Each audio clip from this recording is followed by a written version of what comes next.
और अब बात सेना में शामिल एक ऐसी बेटी की जिसके पति ने आतंकियों से लोहा लेते हुए शहादत दी। सेना में शौर्य की उसी परंपरा को जिंदा रखते हुए अब शहीद नायक दीपक नैनवाल की पत्नी ज्योति नैनवाल सेना में अफसर बन गई हैं। देखिए हमारे सहयोगी श्री प्रपंच की एक खास रिपोर्ट।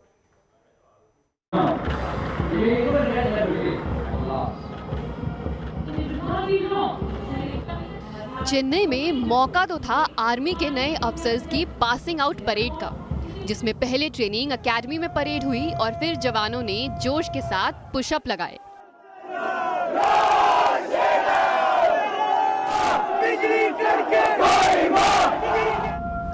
लेकिन इन सब के बीच एक खास तस्वीर थी उस नई आर्मी ऑफिसर की, जिसके लिए सेना में शामिल होना महज एक सपना भर नहीं था, बल्कि अपने पति की मौत के बाद ये उसका मकसद बन चुका था।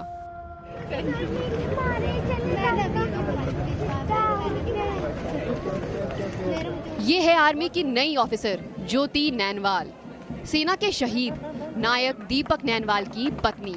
3 साल पहले जम्मू कश्मीर में आतंकियों से लोहा लेते हुए दीपक ने अपने सीने पर 3 गोलियां झेली थी और फिर 1 महीने बाद वो जिंदगी की जंग हार गए। पति की शहादत के बाद ज्योति नैनवाल ने देश की सेवा के लिए कदम बढ़ाए और आज देखिए सेना के ट्रेनिंग एकेडमी से वो आर्मी ऑफिसर बनकर निकली हैं। मतलब मैंने कभी सोचा भी नहीं था कि मैं कोई जॉब करूँगी। मैं एक होम मेकर थी और मेरे हस्बैंड के बाद मुझे ये रियलाइज़ हुआ, जब मेरे हस्बैंड हॉस्पिटल में थे उस समय मुझे रियलाइज़ हुआ कि आर्मी कितनी ब्यूटीफुल ऑर्गेनाइजेशन है, ये कैसे अपने सोल्जर और उनकी फैमिलीज का ध्यान रखती है। So after that I decided to join army और इसमें मेरे को मेरी रेजिमेंट ने पूरी हेल्प करी। ज्योति नैनवाल के लिए आर्मी में शामिल होना किसी चुनौती से कम नहीं था, क्योंकि घर की जिम्मेदारियों के साथ साथ इन पर 2 छोटे छोटे बच्चों की परवरिश का जिम्मा भी था। लेकिन कहते हैं ना, जहां चाह वहां राह। मां के आर्मी ऑफिसर बनने के बाद अब बच्चे भी नन्ही सी उम्र में ही देश सेवा का प्रण ले रहे हैं।